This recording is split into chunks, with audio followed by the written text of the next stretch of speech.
శాంతాకారం భుజగశయనం పద్మనాభం సురేశం విశ్వాధారం గగనసదృశం మేఘవర్ణం శుభాంగం లక్ష్మీకాంతం కమలనయనం యోగిహృద్యానగమ్యం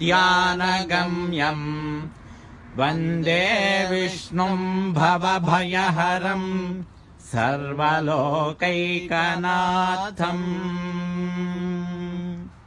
శ్రీరంగం శ్రీ రంగనాథ స్వామి యొక్క దివ్య గోపుర దర్శనం ద్వారా శిఖర దర్శనం పాపనాశనం అన్నట్లుగా ఈ యొక్క దర్శనం వల్ల మన అందరి పాపాలు కూడా నశించాలి. రంగనాథుడి యొక్క దివ్య అనుగ్రహము